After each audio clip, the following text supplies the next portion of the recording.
여러분 93회 세법, 부가세법부터 소득세법까지 11번부터 같이 해보도록 하겠습니다. 자, 여러분 11번 문제 잠깐만 보시면 11번 다음은 부가세법상에 따른 대손세액공제에 대한 설명으로 가장 틀린 것은 그랬습니다. 재화나 용역을 공급한 후 공급일로부터 5년이 지난 날 요거 개정됐다 그랬죠. 몇 년으로? 10년. 10년이 지난 날에 속하는 과세 기간에 대한 확정 신고 기한까지 대손이 확정되어야 한다. 여러분 여기에서는 5년이 개정됐어요. 이제 10년으로 우리는 알고 있어야 합니다. 공급일로부터 10년이 지난 날 속하는 과세 기간에 대한 확정 신고 기한까지입니다.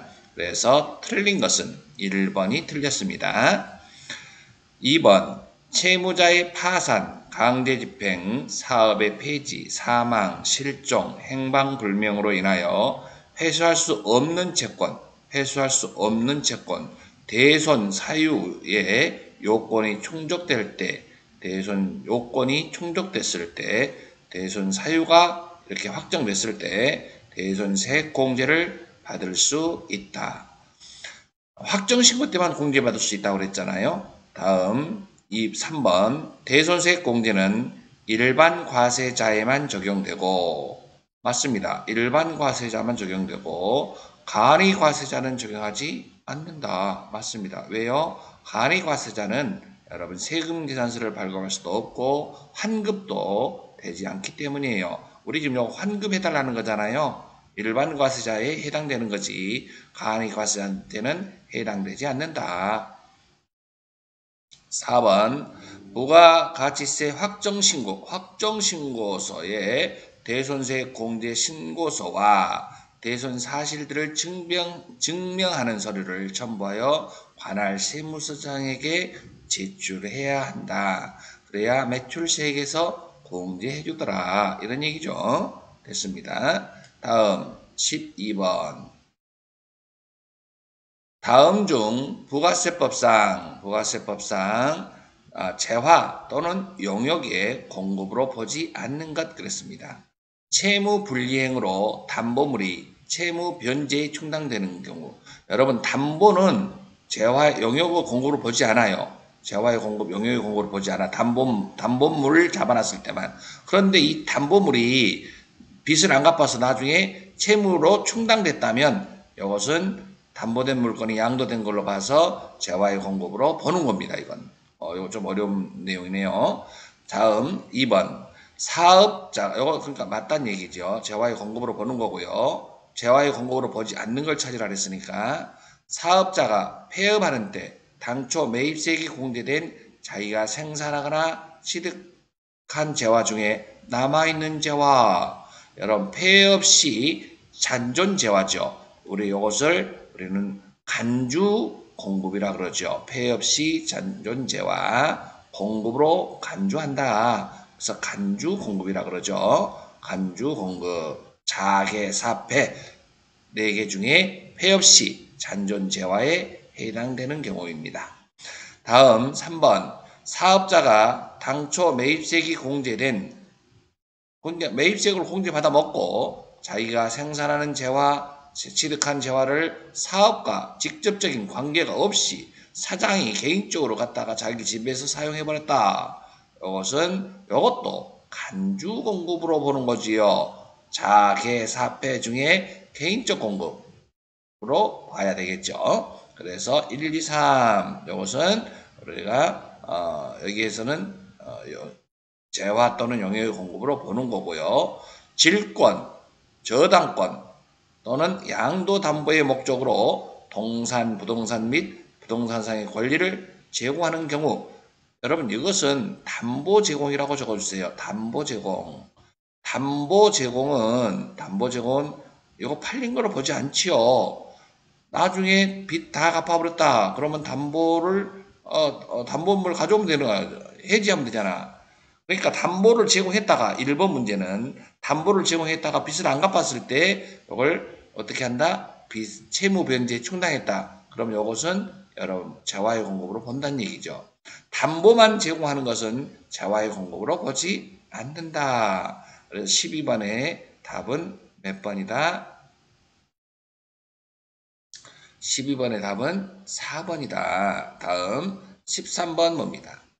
13번은 재화의 다음 중 부가세법상 공제되는 매입세액이 아닌 것. 공제되는 매입세액.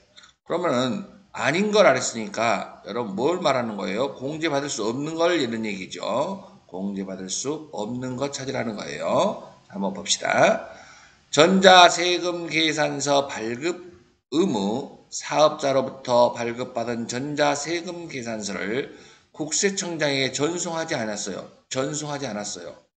전송해야 되는데. 그런데 발급한 사실이 확인되는 경우에 매입세액을 공제받을 수 있다. 발급한 사실이 확인된다면 그것은 공제받을 수 있다. 맞습니다. 다음 매입처별 세금계산 사표표를 여러분 무슨 청구? 경정청구. 다같이 경정청구. 경정은 다시 수정, 경정. 다시 여러분 내가 안 한 거 있어요. 그래서 다시 고쳐서 정정해서 이런 거 내가 제출 안 한 게 있습니다. 그래서 제출했을 경우에 그거 매입세액으로 공제받을 수 있다. 학교표를 경정 청구했다. 다음 예정신고 시 매입처별 세금계산 사표표를 제출하지 못하여 해당 예정신고 기간에 속하는 과세기간에 여러분 예정신고 때 못하면 언제 하면 돼요? 확정신고 때 하면 공제받을 수 있어요. 그러니까 확정신고 때까지만 하면 되는 거예요. 그러면 확정신고가 지나버렸다. 그렇다면 그 과세기간이 지나버렸기 때문에 그때는 매입세액을 공제받을 수 없다라고 이해하시면 되겠습니다. 다음 4번 봅니다. 공급시기 이후에 발급받은 세금 계산서로서 해당 공급시기가 속하는 과세기간에 대한 확정신고 기한이 뭐 했다고? 확정신고 기한이 뭐 했다고? 지나버렸어요. 공제받을 수 없다. 그래서 13번의 답은 몇 번이라고요? 4번이라고요. 예. 다음 14번 갑니다. 14번 문제 보시면 14번 다음 중 소득세법상 이자 소득 총 수익금액의 수입시기 여러분 수입시기 각각의 소득세법에는 2배, 4근년기 각각의 이자, 배당, 사업소득 각각의 수입시기가 있어요. 이 수입시기는 상당히 중요해요. 시험에 잘 나옵니다. 이런 얘기예요. 상당히 중요해요. 그래서 시험이 잘 나오니까 각각의 수입시기요. 꼭 알아두시고 관심 가지시기 바랍니다. 옳지 않는 것 그랬습니다. 옳지 않는 것.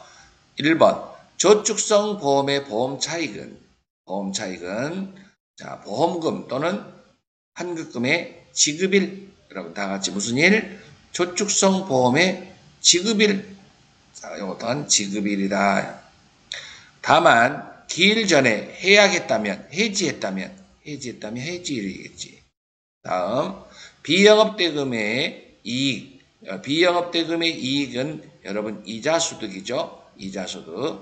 약정일 이후 실제 이자 지급일이 원칙이다. 여러분 약정일입니다. 약정. 비영업대금은 우리 서로 이자 언제 주기로 했다라는 약정일 이후가 아니라 약정에 의해서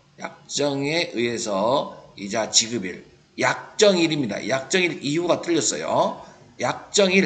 약정한 날 대 실제로 지급한 날.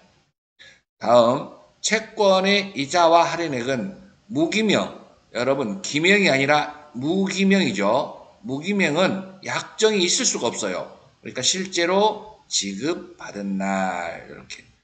다음에 기명은 여러분 누군지를 알 수 있잖아요. 무기명하고 반대로 무기명일 때는 실제로 지급받은 날이고 기명이면 약정할 수 있어요. 약정에 의한 지급일. 다음 금전의 사용에 따른 대가의 성격이 있는 이자와 할인액은 약정에 따른 상환일. 여러분 여기서 금전의 사용에 따른 대가의 성격이 있는 이자와 할인액은 원칙은 이자와 할인액은 이것은 이자소득은 약정일이다라고 보시면 됩니다. 약정일. 그래서 여기서는 비영업대금의 이익은 여러분 약정일 이후가 아니라 약정에 의한 이자 지급일을 원칙으로 한다. 다음 자 15번 다음 중에서 소득세법상 원천징수 대상 소득이 아닌 것은 여러분 원천징수 대상 아닌 것은 여러분 분리과세 중에서 양도소득은 여러분 개인 양도소득세를 과세하는 거예요. 원천징수 대상이 아닙니다. 여기서는 세금 띄고 하는 것이 아니라 양도소득세를 별도로 과세 대상입니다. 여기서는.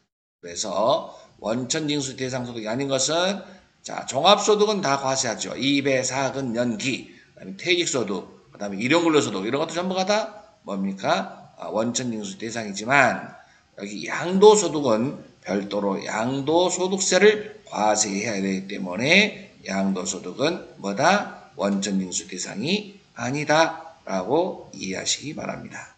이렇게 해서 여러분 세법이 끝났습니다. 11번부터 15번까지 여러분 처음 보면은 여러분 상당히 어렵게 느껴지는데 이 문제를 세법도 매년 개정되니까 자꾸 관심 가져서 봐주시기 바랍니다. 여러분 수고하셨습니다. 여기서 끝났습니다.